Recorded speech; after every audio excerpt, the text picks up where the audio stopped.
Boa tarde a todos, boa tarde a todas. São 15h30, 9 de outubro. É tempo de esperançar. E aí, pessoal, como é que vocês estão? Estão todos bem?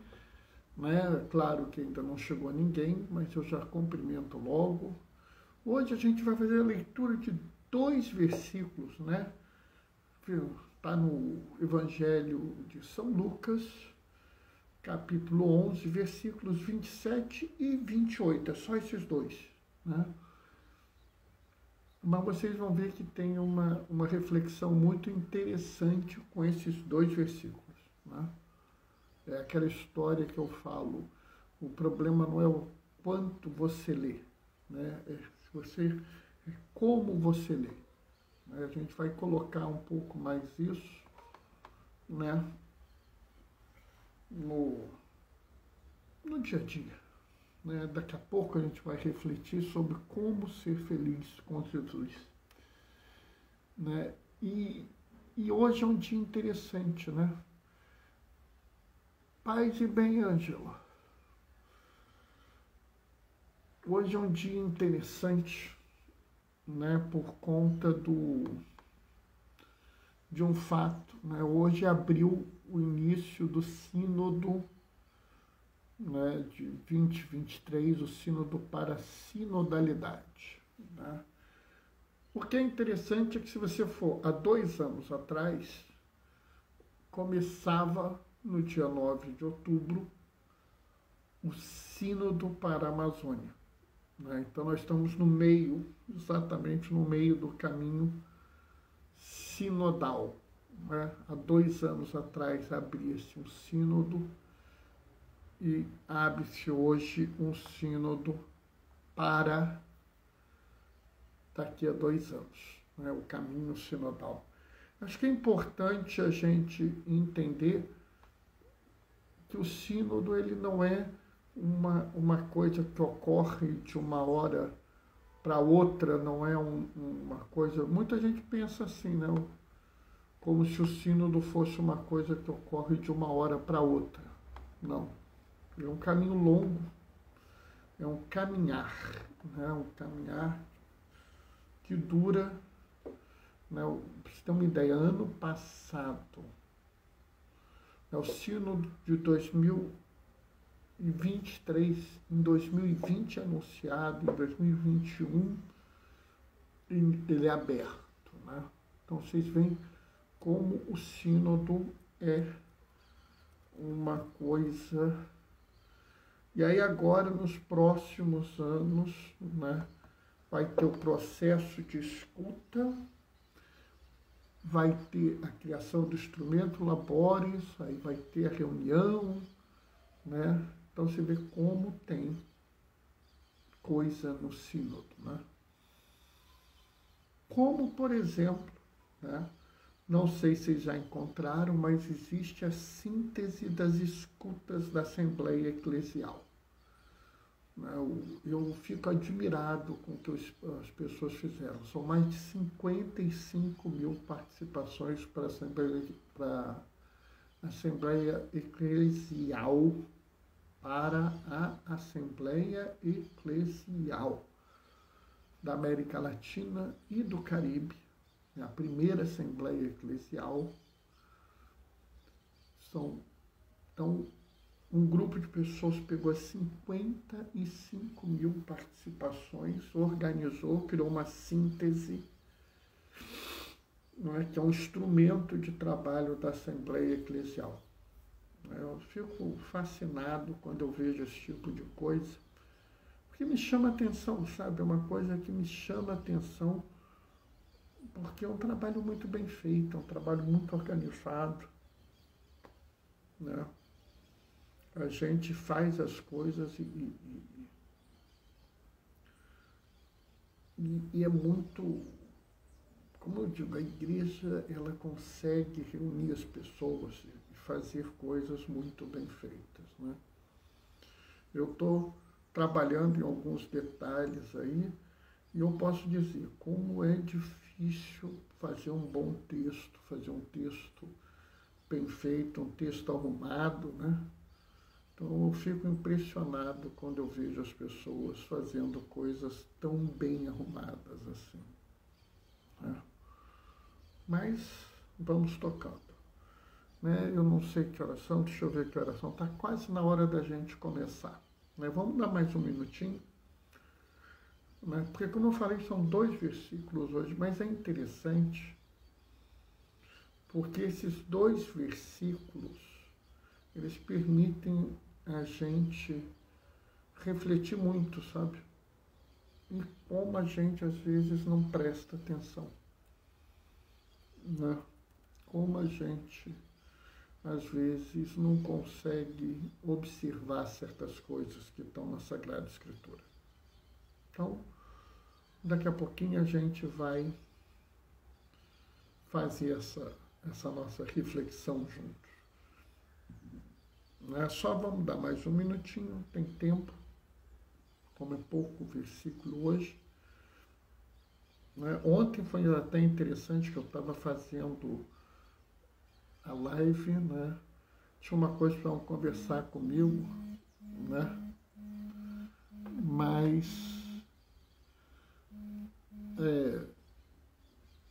acabou que não, eu tive que interromper a live, né? Mas acho que deu para passar a mensagem de ontem, né? Isso não tem jeito, é o local que eu trabalho, né? Então tenho às vezes que resolver um monte de coisa. Mas vocês já viram, teve vezes eu não poder fazer a live porque eu tinha alguma necessidade de trabalho, né? Bom, vamos começar.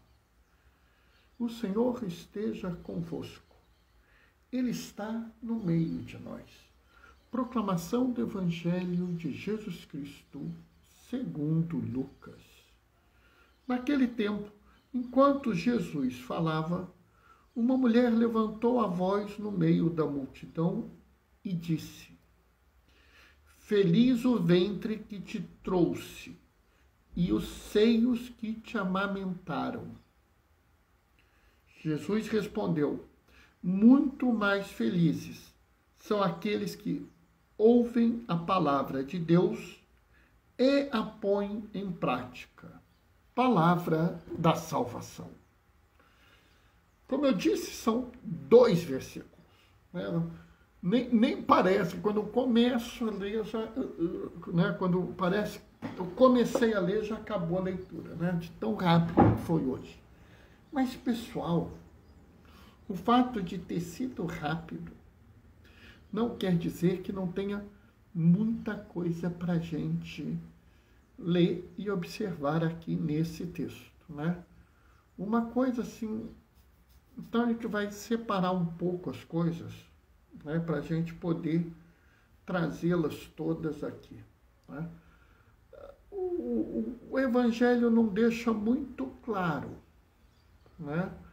Mas Jesus estava falando, né? Não devia estar conversando com as pessoas, porque Lucas não mostra, nenhum dos evangelhos, aliás, mostra Jesus fazendo uma conversa coloquial, um bate-papo, né? Provavelmente Jesus estava, né, falando, estava discursando, ensinando alguma coisa. E aqui a gente vê como as coisas às vezes saem da nossa observação. A primeira coisa é uma coisa que eu acho até interessante, que este evangelho esteja colocado no dia em que abre o caminho da sinodalidade. Parece trava-língua. Por quê? Porque nós temos um homem judeu falando que é entendido pelo menos como um grande rabi, um grande mestre, né? Pelo menos, porque alguns já tinham o entendimento que ele era o Messias, o enviado, o ungido de Deus. Mas, pelo menos, quem estava ali achava que Jesus era um rabuni, um rabi, né? Um grande mestre da lei. alguém que conhecia as Escrituras, alguém que sabia ensinar. E do nada, uma mulher fala. Sabe, as mulheres não falavam em público, numa sinagoga, ou quando estivesse um rabino falando, uma mulher não interromperia eles.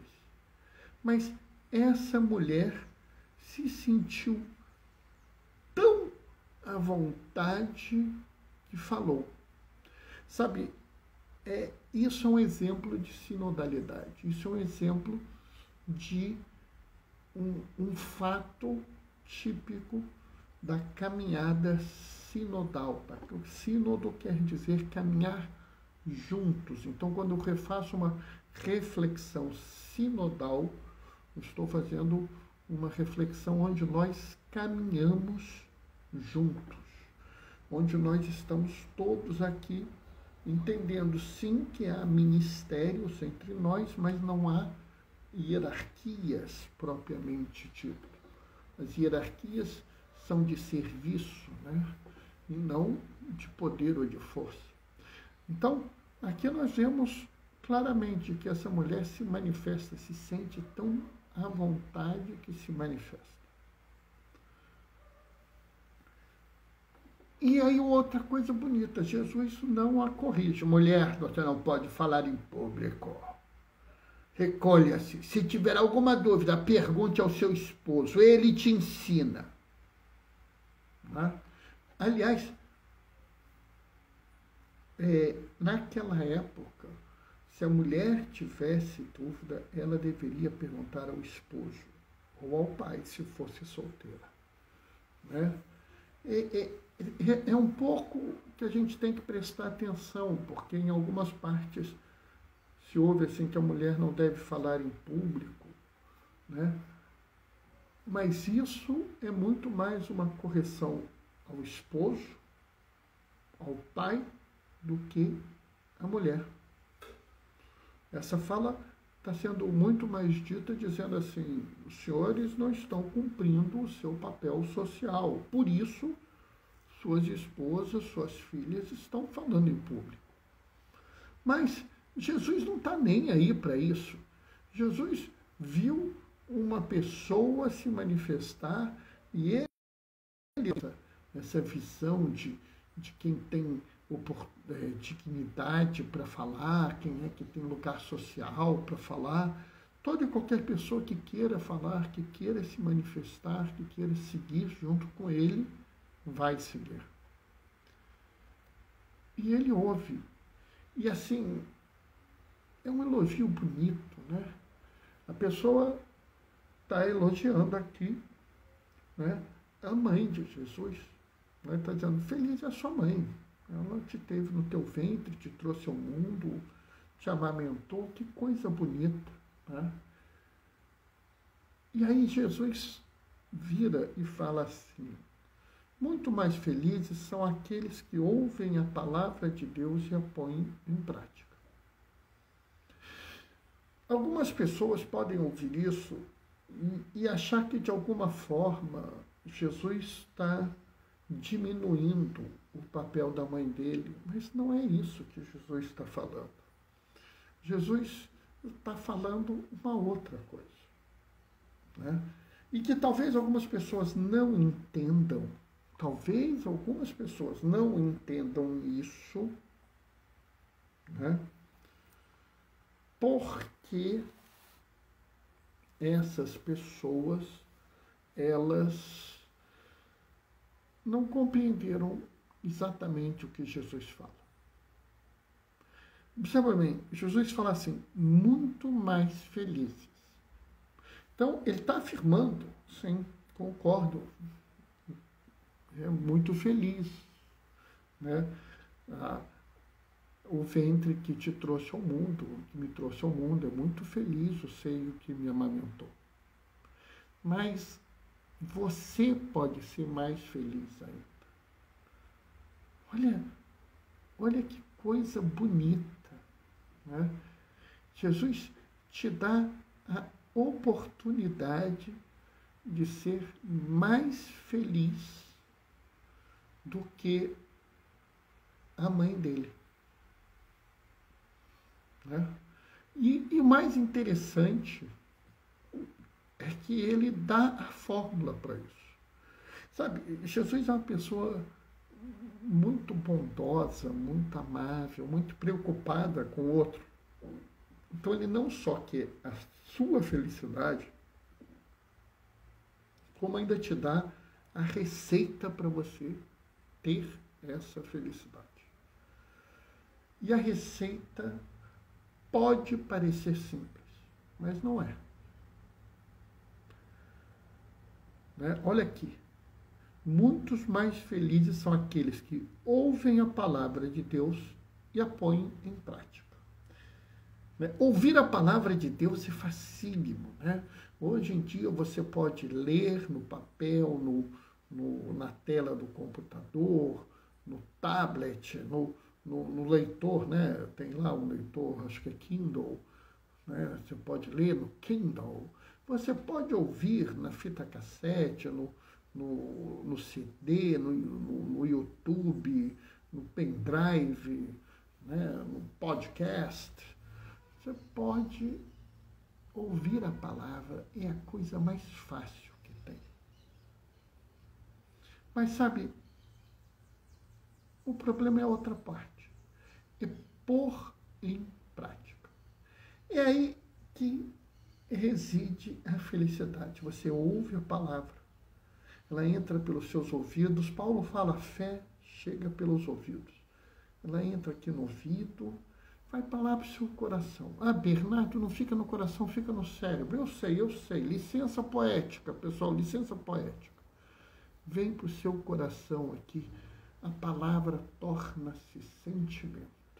A palavra torna-se sentimento. Ela envolve todo o seu ser. Você passa a sentir pela palavra. E aí você começa a agir pela palavra.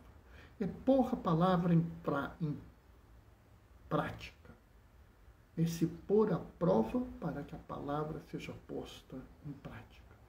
E quando você coloca a palavra na prática, a sua forma de ver o mundo vai mudar. Bernardo, mas eu não vou pôr em prática. O que tem a prática, a forma de ver o mundo? É a primeira prática. A primeira prática é a prática de ver como Jesus nos via. Entende? Você vai parar de ver os defeitos das pessoas, vai parar de ver o que você pode ganhar, quais são os favores que você pode ter daquela pessoa, vai parar de ver os pecados, as mazelas dela e vai começar a ver a pessoa. Vai ver como aquela pessoa é gentil, é amável, é cuidadosa, quanto aquela pessoa precisa de amor, de escuta, de carinho, de cuidado, de aceitação, de acolhimento, quanto aquela pessoa precisa ser incluída na comunidade, quanto aquela pessoa precisa ser protegida, cuidada. Né? E quando isso começa a aumentar, você começa a ver que não é só as pessoas, mas todo o ambiente onde a pessoa vive, né? Seja a casa, seja o transporte, seja o local de trabalho, seja um trabalho que ela precisa, dignidade no seu trabalho, o justo e merecido salário, a necessária proteção social. E vai crescer um pouco mais e você vai ver que é necessário que a água seja boa, que a comida seja boa, que haja animais, flores, um ar bom e respirável, né? Ou seja, você começa a ver tudo com os olhos de Jesus. O segundo passo é que você começa a julgar como Jesus julgava. Né? A primeira característica é que Jesus não veio ao mundo para julgar, mas para salvar. Então você vai olhar e falar assim, eu também não vim no mundo para ficar julgando os outros, mas às vezes eu vou precisar julgar. Sim, Jesus também às vezes julgava. Mas ele mesmo falou, com a medida que medirdes, serás medido. Então, você vai olhar e falar assim, como eu gostaria de ser julgado? Eu gostaria de julgar, de ser julgado com amor, com misericórdia, com compreensão, com cuidado, com muito carinho, que as pessoas tivessem assim uma certa tolerância comigo, porque eu sei que eu não sou perfeito. Então, como é que você vai julgar? Com amor, com carinho, com misericórdia, com tolerância. Entende? E aí, depois que você vê o mundo como Jesus viu, depois que você julga o mundo como Jesus julga, vamos agir como Jesus agiu. Ver, julgar e agir. Né? E aí nós vamos agir no mundo. E vamos agir como? Agir com amor, com carinho, com misericórdia, com solidariedade, a favor da vida, a favor da dignidade humana, uma vida de plenitude, uma vida justa, bela. Entende? E aí que vai estar a sua felicidade. Quando você conseguir fazer tudo isso, você vai estar feliz e você não vai estar feliz sozinho. Você vai estar feliz com Jesus. E aqui eu quero fazer uma analogia a uma outra passagem. Né? Quem é minha mãe, meu irmão e minha irmã é todo aquele que ouve e coloca a palavra em prática. Aquele que me ouve e coloca a minha palavra em prática. Então, se você começa a fazer isso, você não só vai ser feliz com Jesus, como você será parte da família de Jesus. Nota que coisa interessante. Você terá crescido tanto, terá caminhado tanto, que você já será não só feliz com Jesus, como da família de Jesus. Mesmo que tenha alguns problemas no caminho, algumas dificuldades, no fim vai valer a pena. Amém? Bom, essa é a reflexão de hoje. Né? Isso foi o que eu trouxe para a gente hoje. Né? Consegui me manter no prazo. Eu sempre falo que eu quero guardar mais ou menos meia hora, né? Mais para menos. Mas, Bernardo, por que meia hora? Porque senão acho que começa a ficar muito cansativo, né? Você, para falar muito mais que isso, você tem que ter um assunto mais, vamos dizer, interessante, umas coisas mais avançadas, mais coisa, mais conteúdo. E como eu faço as coisas em torno do Evangelho, né? Só amanhã que eu não faço em torno do Evangelho. Né? Ângelo está mandando amém. Obrigado, Ângelo. Um dos textos que eu estou produzindo é o seu, Ângelo. Tá?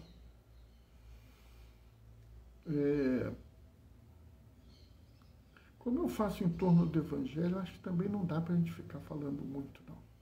Tá, pessoal? Amanhã eu vou fazer a nossa reflexão. A reflexão aí eu faço baseado em várias partes, porque precisa... domingo, né? Domingo a gente faz um pouco mais. E segunda-feira, dia 11, é dia da gente celebrar o Papa João 23, que é um Papa super importante, alguém assim que valia a pena a gente parar e refletir só sobre ele. Bernardo, mas o que ele tem de importante? Amanhã Aliás, segunda-feira, depois de amanhã, a gente vai falar um pouco sobre ele para que vocês saibam um pouco mais. Meus irmãos, minhas irmãs, me despeço deixando a minha bênção. O Senhor esteja convosco. Ele está no meio de nós, por intercessão de João 23, desça sobre vós e permaneça para sempre. A bênção do Deus Todo-Poderoso, Ele que é Pai, Filho e Espírito Santo. Aqueles que podem, fiquem em casa. Meu nome é por causa... Ah, que legal, não sabia não, Ângelo José. Entendi. Faz todo sentido. Eu vou aproveitar e vou explicar isso, mas só na segunda-feira. Vai ficar dentro das coisas que a gente vai falar segunda, tá, Ângelo? Aqueles que podem, fiquem em casa, tá? Quem precisar sair, usa máscara. Ó, hoje eu estou em casa, não saí, estou sem máscara, né? Teve a oportunidade, toma vacina, primeira dose, segunda dose, dose de reforço, Janssen, Coronavac, Pfizer, Moderna. Vacina boa é a vacina que está no teu braço, meu irmão, minha irmã. Vamos lá. No início do ano eu disse que era tempo de esperançar e a gente está começando a chegar lá. Hoje e sempre, glorifiquem o Senhor com a vossa vida. Vamos em paz, que o Senhor nos acompanhe. Paz e bem. Beijos e bênçãos. Até amanhã, 15h30.